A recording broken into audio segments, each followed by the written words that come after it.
최근 여성의 얼굴 사진에 음란물을 합성하는 딥페이크 범죄가 논란이 되고 있습니다. 최근 대학생 피해자들이 먼저 알려졌는데 이젠 10대들까지 피해자가 되고 있어 파장이 일고 있습니다. 한편 경기 부천 호텔 화재 희생자들의 장례 절차는 마무리됐는데요.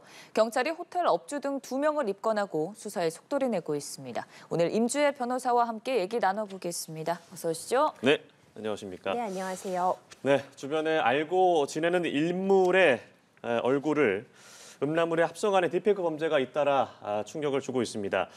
얼마 전에 서울대와 인하대에서 이런 일이 벌어졌는데 다른 곳에서도 피해가 발생하고 있습니다. 범죄가 점차 확산하고 있는 모습이에요. 그렇죠. 과학기술이 발전하게 되면은 사회적으로 굉장히 긍정적인 영향을 끼치는 부분도 많지만 이런 사례 같은 것이 대표적인 그런 악용의 사례라고 볼 수 있을 것 같습니다. 예. 딥페이크 기술은 발달된 과학의 기술에 따라서 굉장히 유용하게 쓸 수 있는 기술이었는데 범죄에 악용이 되고 있어요. 그러니까 사람의 얼굴, 사진, 동영상 이런 부분에 대해서 다른 음란한 사진이나 영상들과 합성하는 기술을 일컫는 것인데 이것을 통해서 무분별하게 그런 성과 관련된 착취물이라고도 볼 수 있는 문제되는 동영상들, 사진들이 퍼지고 있는 겁니다. 이번 사례 같은 경우에는 인터넷 커뮤니티를 중심으로 특정 대학교, 특정 고등학교, 특정 지역과 관련해서 이곳에 다니고 있는 사람들의 딥페이크 사진들이 인터넷상에 퍼지고 있다. 이런 얘기들이 지금 나오고 있는 상황인데요. 네. 물론 실제로 해당 지역의 대학교나 학교에 피해가 발생했는지 여부, 그리고 딥페이크 어떤 이런 합성물이 공유되는지 여부는 추가적으로 조사와 확인이 필요하겠지만 일단 이런 내용들이 인터넷상에 오르게 되면서 굉장히 극심한 공포심을 느끼고 있는 그런 피해자들이 속출하고 있는 상황이고요.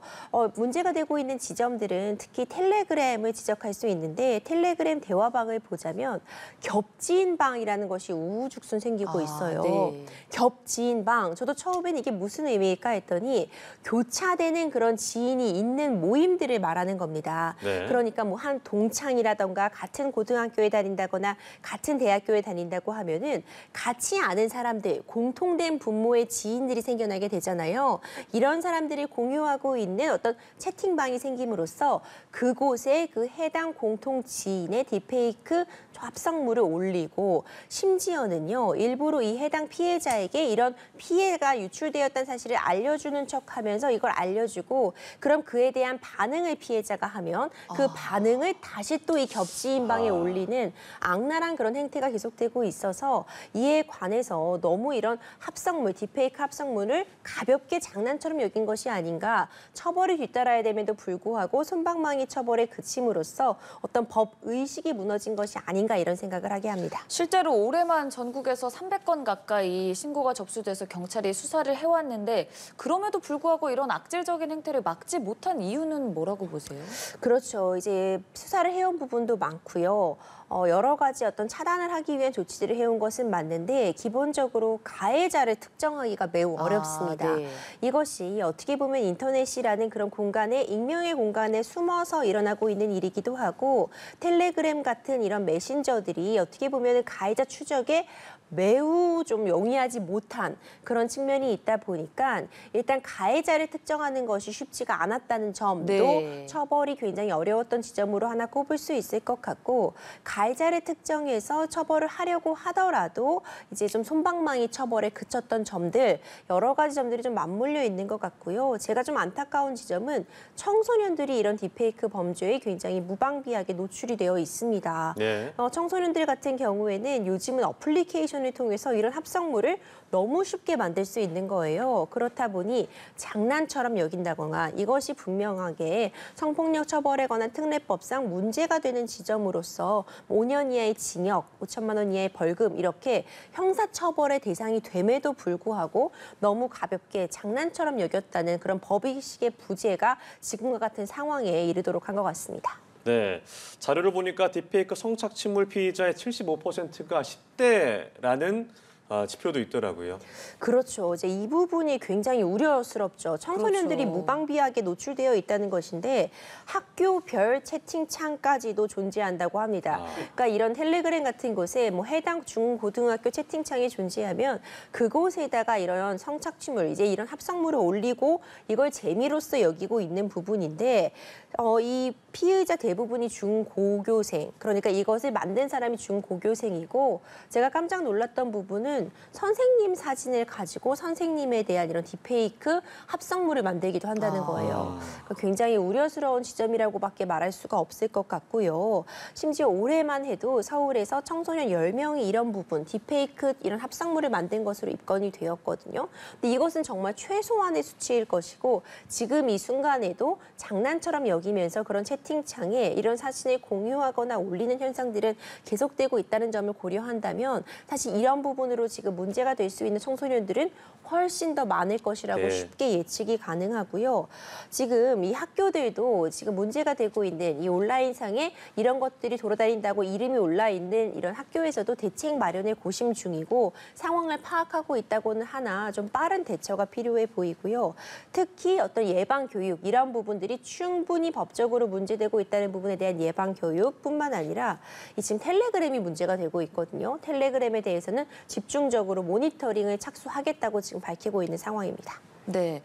이게 참 나도 모르게 내 주변에서 일어날 수도 있는 거고요. 더 심각하게는 현실 범죄로까지 이어질 가능성도 있잖아요. 그러면 좀 수사기관이 좀 더 적극적으로 나서야 되진 않을까라는 생각도 들거든요. 그렇죠. 말씀 주신 것처럼 이게 누구나 피해의 대상이 될 수 있습니다. 앞서 겹지인방 이런 말씀을 드렸잖아요. 이것이 내가 알지도 못하는 와중에 누군가 내 사진을 가지고 이런 식으로 합성물을 만들고 이것을 공유해서 보면서 이걸 조롱하고 웃음거리가 됐다고 생각한다면 피해자 입장에서 정말 극심한 공포심을 느낄 수밖에 없거든요. 앞으로의 사회생활 같은 부분에 있어서 지장이 있을 수밖에 없고 그래서 지금 이런 피해가 의심된다는 그런 대학교나 학교를 중점으로 해서 공개적인 장소에다가 사진을 올리는 것을 좀 지양해야 된다. 사진을 올리지 말아야 된다. 이런 이야기가 나오고 있는데 네. 요즘은 SNS 프로필도 그렇고요. 뭐 홈페이지 같은 곳에 개인의 얼굴 공개되는 일이 흔하기 때문에 그렇죠. 이걸 다 막을 수는 없어요. 근본적인 대책은 될 수 없는 상황이라서 이런 부분에 대해서 좀 더 수사기관에서 엄정하게 대처를 하는 게 필요한 부분도 많고요. 그리고 현실 범죄로 이어질 가능성도 이제 배제할 수가 없습니다. 이런 나의 합성물들이 무차별적으로 인터넷상에 공개가 되고 이게 무서운 것이 이들이 내가 누군지 알기 때문에 경우에 따라서는 신원도 함께 공개하면서 이걸 채팅창에 올리고 있어요. 그러니까 앞서 말씀드린 것처럼 선생님을 대상으로 했을 때 어떤 고등학교에 무슨 과목 무슨 선생님이다. 그러면서 이런 영상을 올리기도 하고요. 지금 무슨 대학에 다니고 있는 무슨 동아리의 누구다. 이렇게 신분을 노출하면서 이런 영상물을 올리니까 이것을 본 또 제3자가 그 해당 피해자를 상대로 직접적인 어떤 범죄로 나아갈 가능성까지 찾아간다거나 아니면 연락을 취한다거나 할 가능성까지도 배제할 수 없기 때문에 어떤 더 큰 범죄의 시발점이 될 수도 있다. 이렇게 평가할 수 있을 것 같습니다. 네, 그런데 현실적으로 텔레그램 앱 특성상 이게 수사가 좀 어렵지 않습니까? 한계가 있다는 지적이 있는데요. 그렇죠. 이제 이 부분이 계속해서 문제가 되고 있어요. 이전에 이 N번방 사태 때도 문제가 되었듯이 이 텔레그램이라는 것이 외국 일단 기업이고요. 그리고 서버. 그러니까 우리가 어떤 SNS를 이용하면은 내가 누구인지 내 아이디가 나를 특정하기 위한 그런 조건들이라던가 대화 내용들 이런 부분들이 서버라는 저장소에 저장이 되게 되는데 이 서버의 위치도 또 외국에 있고 하다 보니까 어떤 내가 텔레그램 안에서 피해를 입었을 때 가해자를 특정하려고 텔레그램 측에다가 이 가해자를 알려달라고 해도 협조가 지금 거의 안 되고 있는 상황이었고요. 뿐만 아니라 대화 내용 같은 부분도 텔레그램은 영구히 삭제하는 그리고 심지어 내가 보내놓고서도 내가 경우에 따라서 원하면 그 내가 보낸 메시지를 영구히 삭제할 수 있는 그런 기능 등을 담고 있어서 보안이 높다고 평가받고 있지만 그것 한편으로 다르게 보자면은 범죄에 악용될 확률이 매우 높다고 볼 수 있거든요. 이 높은 보안성이 오히려 범죄에 악용되고 있는 그런 상황이기 때문에 이 부분에 대해서 수사기관에서 앞으로는 좀 더 텔레그램을 이용하는 부분에 있어서도 좀 더 강하게 이 정보 공개를 요청한다거나 고수사 공조가 절실히 필요한 상황입니다. 이 텔레그램이 워낙 범죄에 지금 악용이 되고 있어서 우리나라에서도 그 우리가 쉽게 말하는 그 N번방 방지법 같은 부분이 만들어졌지만 또 텔레그램은 사적인 대화를 하는 그런 메신저로 국한이 되어서 또 이 N번방 방지법에서 어떻게 보면 적용에 배제가 되어 있어요. 그래서 이런 예. 부분들이 좀 개선이 필요합니다. 네, 네. 그런데 이제 지난 주말에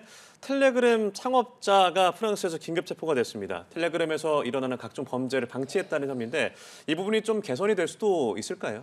그렇죠. 텔레그램 대표가 프랑스에서 긴급 체포가 됐습니다. 왜냐하면 어떤 혐의를 받고 있었냐면요.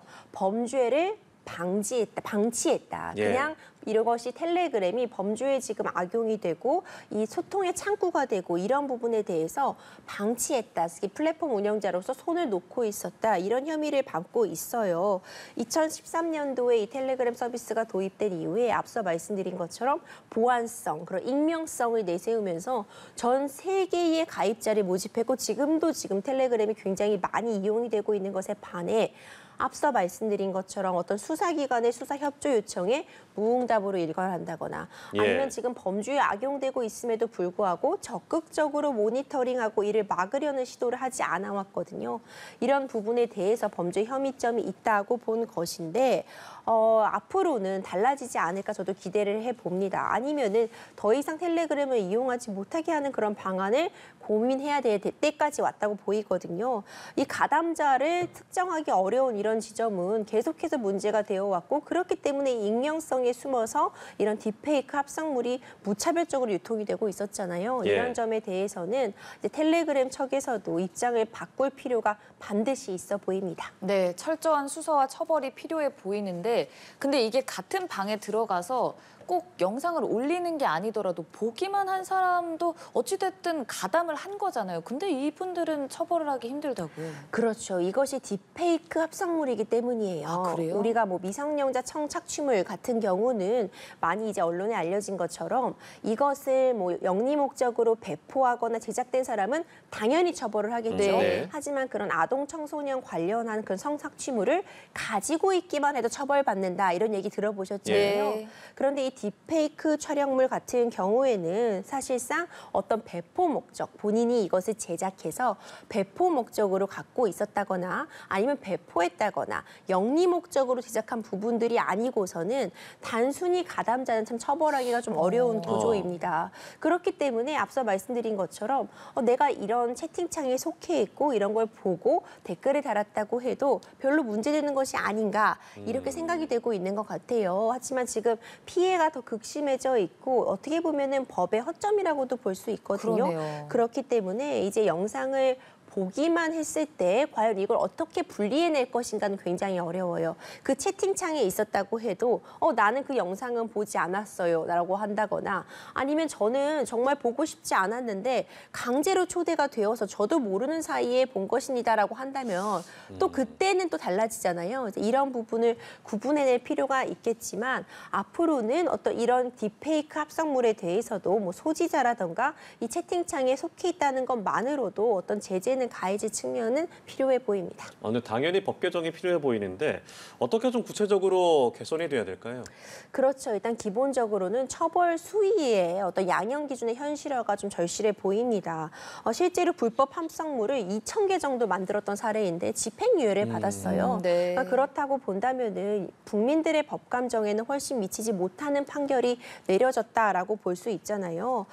딥페이크 이 성범죄물 이런 부분들에 대해서 일단 예방을 위해서는 공개적인 사진을 좀 최소화하는 그런 방안이 1차적인 방안은 될 수 있겠지만 네. 근본적인 해결책이 되려면요. 법 개정을 통해서 이 딥페이크 합성물도 문제가 될 수 있다는 점을 분명히 해두고 처벌 기준의 어떤 상향 필요해 보이고요. 그리고 이 신상 공개를 하자는 국민청원까지 등장이 돼 있어요. 이 딥페이크 합성물을 만든 가해자에 대한 신상 공개를 하자 이런 청원도 되어 있지만 일단 근본적인 해결책은 일단 이런 이런 부분들이 범죄가 될 수 있다는 점을 명확하게 인지하는 것이 필요할 것 같고요. 그에 따라서 처벌 기준의 대폭 상향이 이루어지고 저는 또 금전적인 어떤 배상이 마련이 돼야 된다고 봅니다. 민사적으로 이렇게 피해자들이 가해자에게 내 사진을 가지고 이런 합성물을 만든 부분에 대해서 명예가 훼손된 측면 그리고 정신적인 손해에 대해서 배상 청구를 할 수 있도록 하고 현실화된 그런 배상액이 인정이 된다면 이런 범죄도 이제 좀 드라마틱하게 줄어들 수 있지 않을까 생각을 하게 합니다. 네, 여러모로 사회적 논의 그리고 법 개정에 대한 논의가 필요해 보입니다. 다른 얘기도 좀 해보겠습니다. 19명의 사상자를 낸 부천 호텔 화재.